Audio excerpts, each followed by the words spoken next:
ખબર છે, આપણી આસપાસ એક એવી દુનિયા પણ છે જે આપણે કદાચ જોઈ નથી શકતા. હા, પ્રકૃતિનું એક એવું છુપાયેલું જીવન જે આપણી નજર સામે જ છે પણ છતાંય અદૃશ્ય. તો ચાલો આજે આપણે એ જ રહસ્યમય દુનિયાના કેટલાક ભેદ ખોલીએ. આ એક મોટો સવાલ છે, ખરું ને?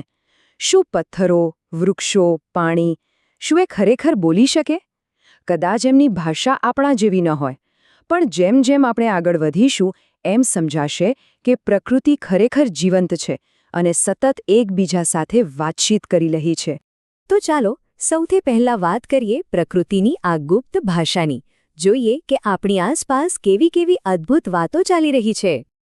તમે વુડ વાઇડ વેબ વિશે સાંભળ્યું છે? ના, આ કોઈ ઇન્ટરનેટ કે વાઈફાઈ નથી.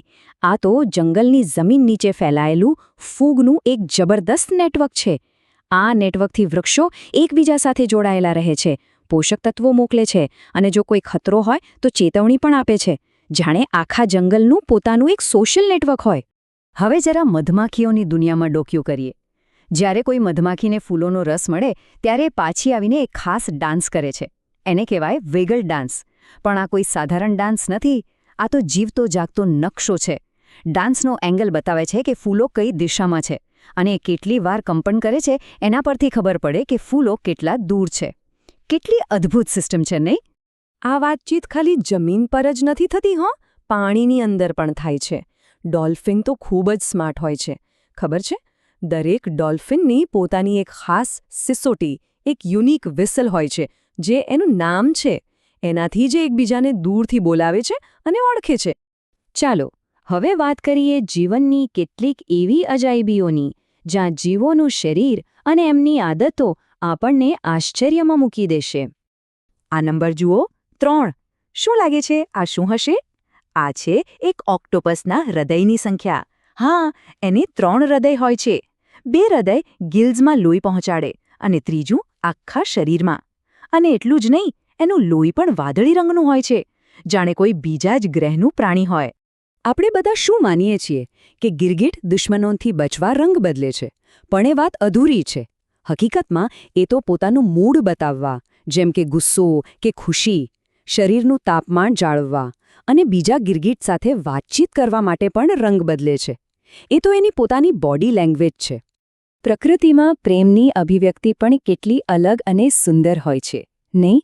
જેન્ટુ પેંગ્વિન જ્યારે કોઈને પસંદ કરે છે ત્યારે એના માટે સૌથી સુંવાળો અને પરફેક્ટ પથ્થર શોધીને ભેટમાં આપે છે.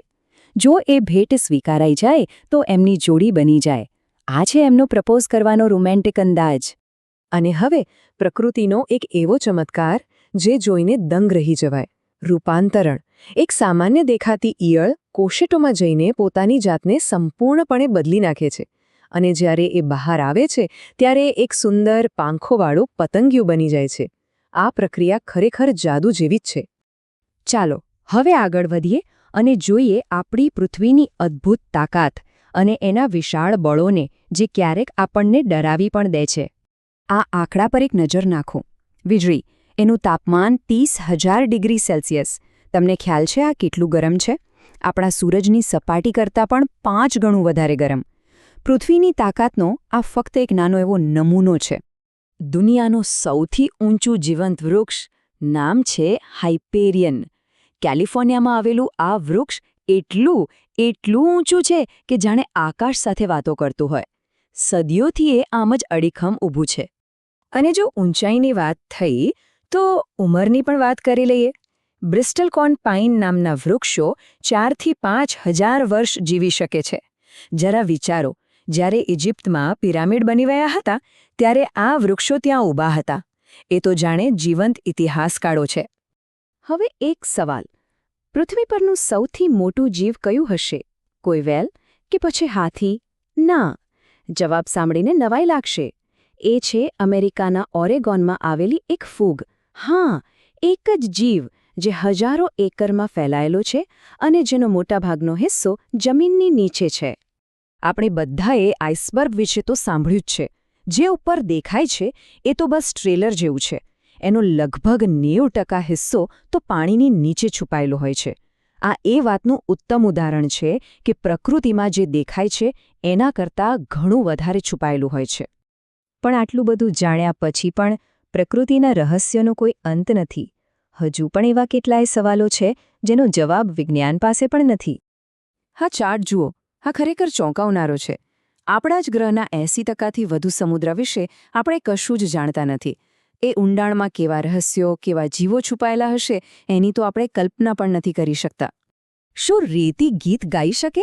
સાંભળવામાં અજીબ લાગે, પણ આ સાચું છે. દુનિયાના અમુક રણમાં જ્યારે પવન ફૂંકાય છે ત્યારે રેતીના કણો એકબીજા સાથે ઘસાઈને એક સંગીતમય ધૂન બનાવે છે. આ ઘટનાને સિંગિંગ સેન્ડ કહે છે. પણ આવું કેમ થાય છે એ આજે પણ એક રહસ્ય છે. અને આ એક એવો વિચાર છે જે થોડો વિવાદાસ્પદ છે, પણ ખૂબ જ રસપ્રદ છે. અમુક વૈજ્ઞાનિકોનું માનવું છે કે પાણીમાં એક પ્રકારની મેમરી એટલે કે યાદશક્તિ હોય છે. મતલબ કે એ જે પદાર્થોના સંપર્કમાં આવે એના ગુણધર્મોને યાદ રાખી શકે છે. જો કે આ સિદ્ધાંત હજુ સાબિત નથી થયો, પણ એ આપણને પાણી જેવી સામાન્ય વસ્તુ વિશે પણ નવેસરથી વિચારવા મજબૂર કરે છે. તો આ બધી વાતો પરથી આપણે શું શીખ્યા? એ જ કે પ્રકૃતિ માત્ર સુંદર દ્રશ્યોનો ખજાનો નથી, પણ એ આપણને શિસ્ત, સંતુલન અને સહ-અસ્તિત્વ એટલે કે સાથે મળીને કેવી રીતે રહેવું એનો પાઠ પણ શીખવે છે. દરેક વસ્તુ એકબીજા સાથે જોડાયેલી છે. તો છેલ્લે એક સવાલ આપણા સૌ માટે. આટલા બધા ચમત્કારો અને રહસ્યો જાણ્યા પછી આપણે આપણા રોજિંદા જીવનમાં પ્રકૃતિ પાસેથી બીજું શું શીખી શકીએ? આનો જવાબ શોધતા રહેજો, કારણ કે પ્રકૃતિના પાઠ ક્યારેય પૂરા થતા નથી.